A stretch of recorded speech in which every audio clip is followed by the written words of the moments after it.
Hello friends. Welcome back on ssbrocks.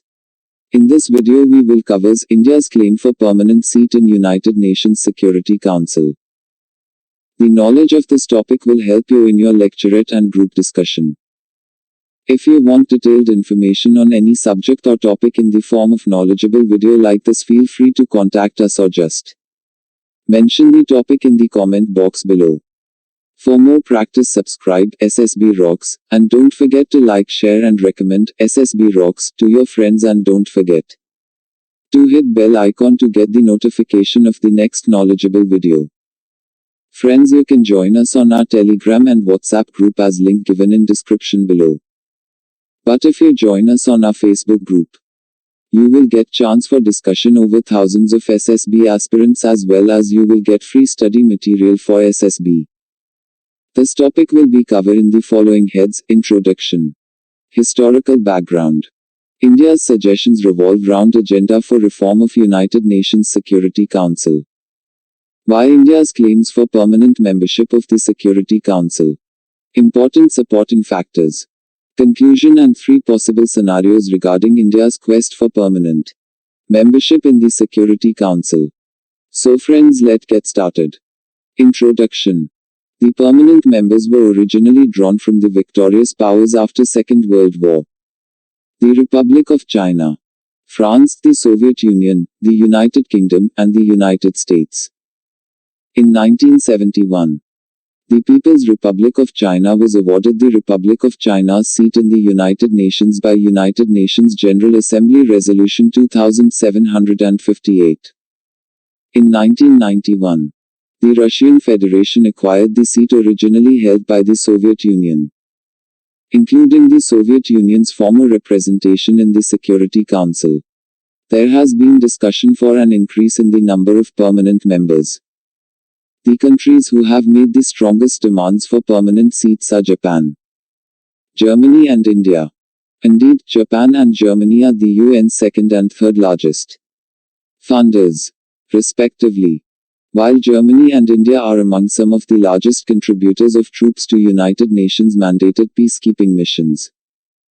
India's claim is quite justified for permanent membership in the expanded United Nations Security Council, as it is the world's largest democracy, a rapidly growing economic power, and a major contributor to the peacekeeping operations.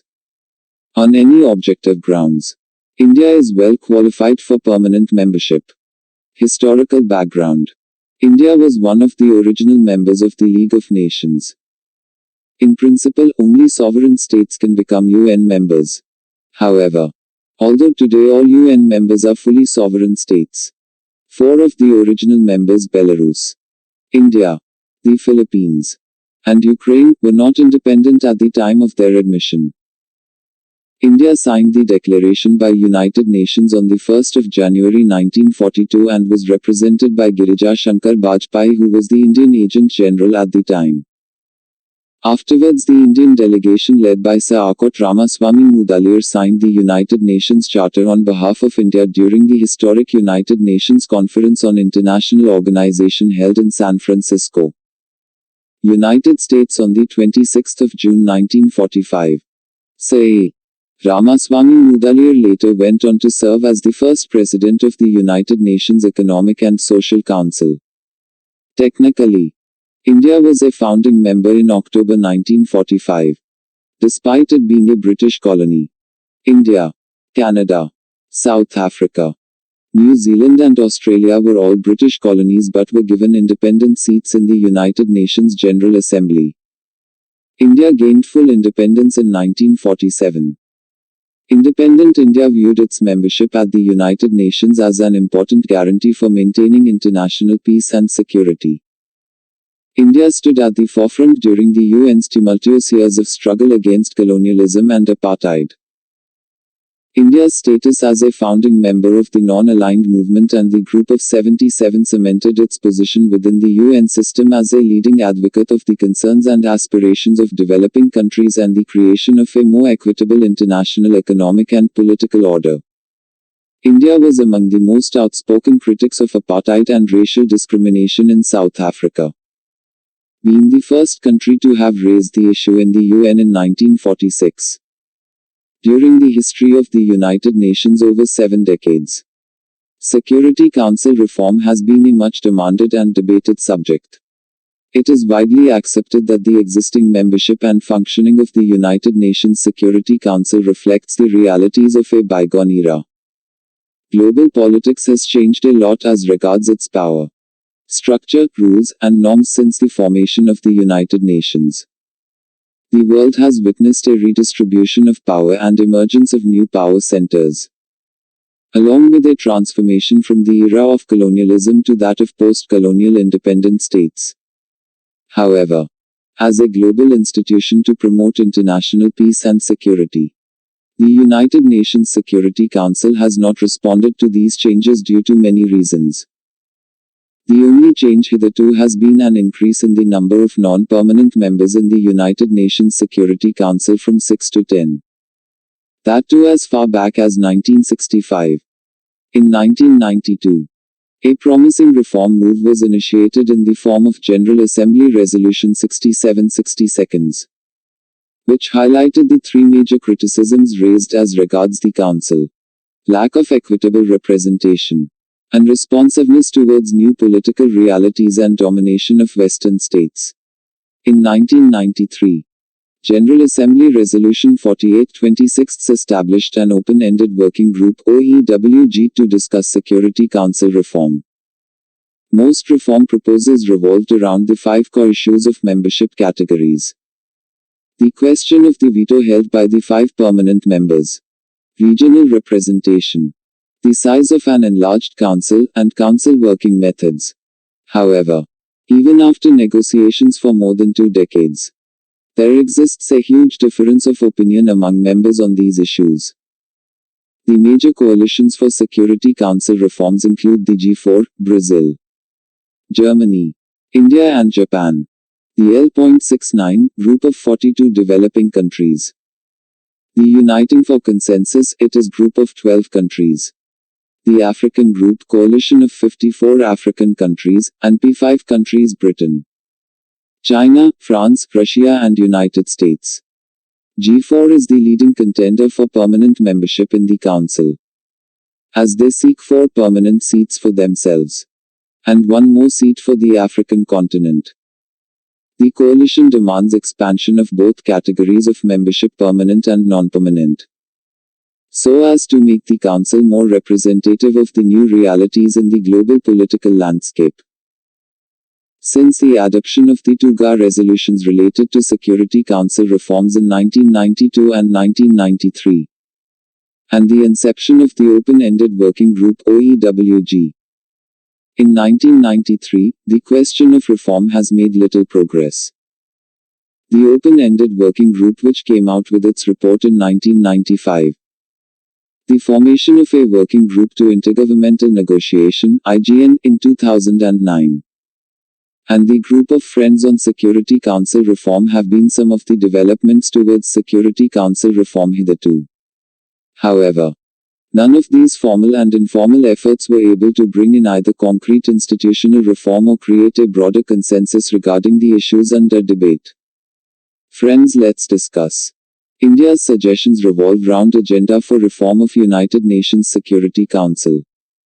These are to increase the number of members of the Security Council. In view of the increasing membership of the UN from 51 to 192, it should be widened so as to include either 21 or 27 members. To increase the number of permanent members of the Security Council, only countries who have enthusiastically fulfilled their obligations in achieving the objectives of the organization should be included in this category. To grant membership to countries representing continents and having democratic institutions was Nigeria, Brazil and India. Moreover, membership should also be granted to 2 fatly growing economies like Germany and Japan. To reform the Security Council so as to make it fully deliberative democratic body, not an instrument of big power interests. Security Council is the instrument arm of the UN. So, its strengthening and democratization are necessary for its vitality in the newly emerging world order. to empower the new member with veto power or to propose a scheme whereby the power be withdrawn from all the members. Though the talks for reform have remained dormant from 1992 onwards, there have emerged renewed interests in it.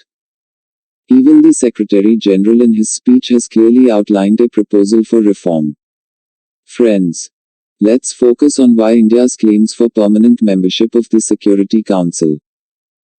India's case for permanent membership of the Security Council is based on following points. India has been a founding member of UN and done its best in filling the role expected of it.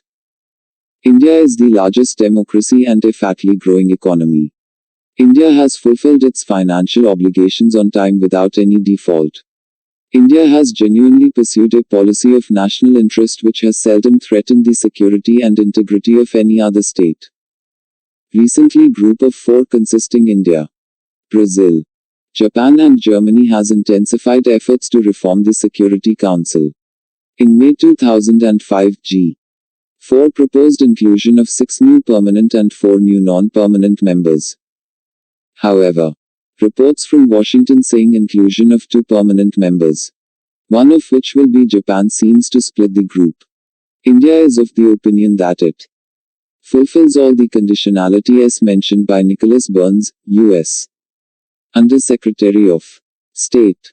But it remains to be seen whether India is able to garner the required support to achieve permanent membership of the Council. Under this background, India's case for permanent membership of the Security Council is as sound as any other giant. But efficacy of such claims ultimately depends on how far Indians are able to garner the international support. The contemporary trend is in favor of India. For France, Britain, Japan, Brazil and many countries have fully acknowledged India's role and support her claim. But India has to see that promises are maintained and reforms are not biased. It has to maneuver public support for maintaining equality between all the members of Security Council. The indication of non-allocation of veto power to new members needs to be addressed firmly. For this, India can lobby with other countries, either for time-bound renunciation of veto power or its allocation to all the members. Important supporting factors according to the G4 proposal.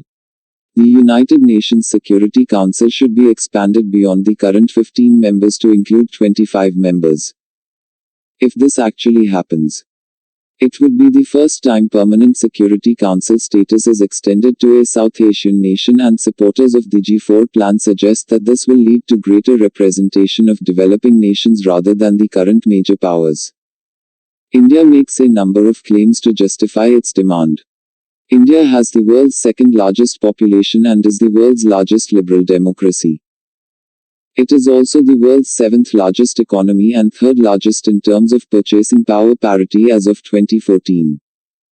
India is the 3rd largest contributor of troops to United Nations peacekeeping missions. India has contributed nearly 160,000 troops, the largest number from any country. Participated in more than 43 missions, and 156 Indian peacekeepers have made the supreme sacrifice while serving in United Nations missions. India has also provided and continues to provide eminent force commanders for United Nations missions. In September 2017, United States of America's representatives Amy Barrer and Frank Pallone introduced a resolution Res. 535 in the United States House of Representatives, 115th United States Congress, seeking support for India for a permanent membership of the United Nations Security Council. Given the consistency of the P5's positions in the past and the minimal progress towards reform during the last 2 decades, there are 3 possible scenarios regarding India's quest for permanent membership in the Security Council. First, India takes the leadership of reform calls and actively and relentlessly pushes other countries in that direction. Its latent power, remarkable economic growth, rapidly increasing defense capabilities, status as a nuclear weapons power, and contributions to United Nations peacekeeping all give it the right and privilege to assume such a responsibility. However, looking at India's Engagements with the United Nations combined with its growing indifference towards multilateralism in the recent past. Such a development is unlikely. Beyond the rhetorical statements of leaders and officials, it is still not clear whether a permanent seat in the Council is a priority for India. Many of the policymakers in the country still entertain doubts about the wisdom of India seeking greater space in an institution that has lost its legitimacy. In this situation, it is unrealistic to think that India would take the responsibility of patching the holes of the UN. The second option is to push for Security Council reform without changing the current status of veto power. Since having a seat without veto is almost similar to not having a place in the Council, the likelihood of such a move from India is even less. The final possible scenario is for India to accept the fact that, given the current pace and momentum, Security Council reform is never going to happen and to consequently search for alternatives to push the agenda of emerging powers. Given the miserable fate of such alternatives, for example, BRICS and its uncertain future, this option would also be a great gamble. BRICS was formed as a political and economic alternative to the Western-dominated architecture of global governance and to drive an emerging power agenda in such institutions. Nonetheless, no coherent action has been taken by BRICS countries in this regard. Such inaction raises questions about the ability of the emerging powers to either pilot multilateral institutions or push for reforms in the current global governance system. Thanks for watching this video, and for more practice of other aspects of SSB, subscribe SSB Rocks. Friends, please brush up your knowledge about India's membership for Nuclear Suppliers Group. Also, link of the same is shown in the card above as well as given in the description box below. All the best, SSB Rocks.